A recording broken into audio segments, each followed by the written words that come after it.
Dwyane Sports, so happy to be back. I was in New York. Obviously, if you follow my Twitter, Instagram, what have you, for the last week, we have some great content for you guys that is at least going to go up throughout the week on our Medium. However, back in studio, Ben Mankiewicz is flying to Atlanta. He's ditching us, as I know you guys are so happy about. So we bring in another Ben Heisler. Heisler, hello. How you doing today? Thanks for being patient. What's up? What's happening, Straumer? How have you been, bud? I've been all right. We've been doing okay. In New York, it was fantastic, which, of course, we will share all those stories on TYT Sports. So firstly, no big deal. The Miami Heat won for the second straight time the NBA Finals. However, a lot of attention has turned to Chris Bosh.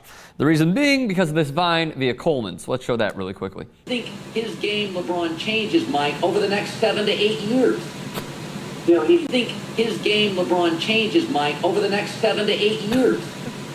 You think his game, LeBron, changes, Mike, over the next 7 to 8 years. Okay, come back.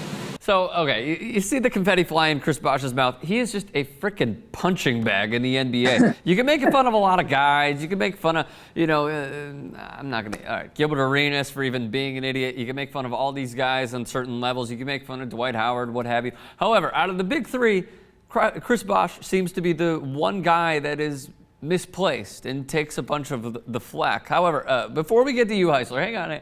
I know you want to jump in. Hang on. We have one more. This comes from DJ Flula, and I think it is the best way to represent Chris Bosh. Chris Bosh was a Toronto Raptor, and he looks like a Raptor. If you look at the uniform of the Toronto Raptors, it is just Chris Bosh with the basketball. Okay, I love DJ Flula. Why exactly is Chris Bosh the one guy that takes all the crap in the world? LeBron takes a lot, but that's because of his game, leadership, all the crap things that the mainstream media will say and try to abbreviate him with. However, Chris Bosh, what the heck?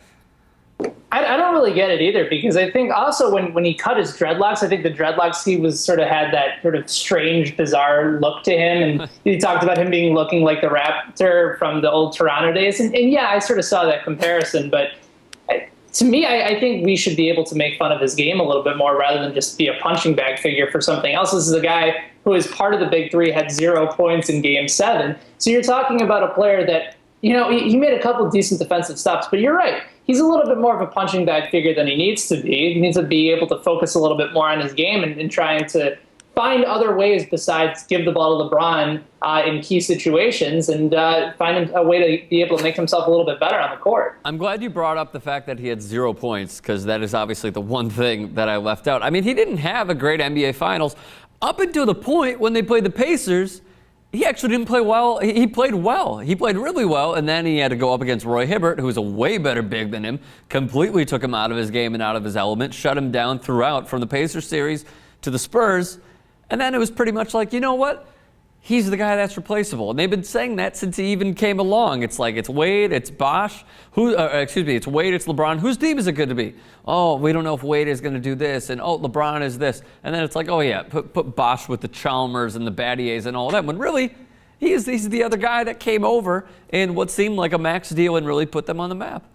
Yeah, well, I mean, he was certainly a key part of that equation. They thought that their styles, all three of them, would work really well together. But you actually saw in the NBA Finals that when LeBron and Wade were on the court together, they weren't as effective as when it was just LeBron or just Wade. And Wade had a couple of decent games in the series, but especially in Game 6, he had a couple really selfish plays towards the end that almost took the Heat out of that game, and they were lucky to win Game 6 in the first place. A couple of miracle shots, well-placed positions, and not having Tim Duncan on the court was effective. Strummer, I actually heard an interesting trade rumor being mentioned, say it was actually Chris Bosh for DeMarcus Cousins. And I thought about that for a second, and I think it was Ethan Skolnick of the Palm Beach Post that mentioned that as a possibility.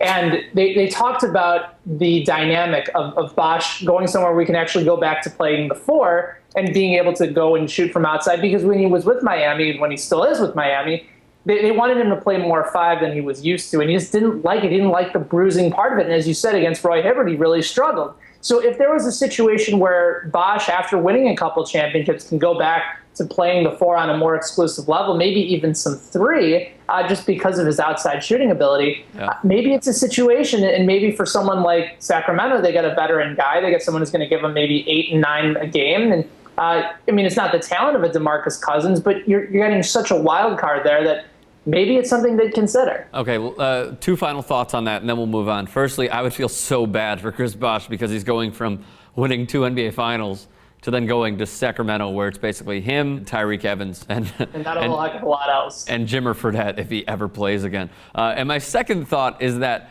DeMarcus Cousins simply won't listen to anybody, especially LeBron James and Dwyane Wade. That's my take. That's my take on it.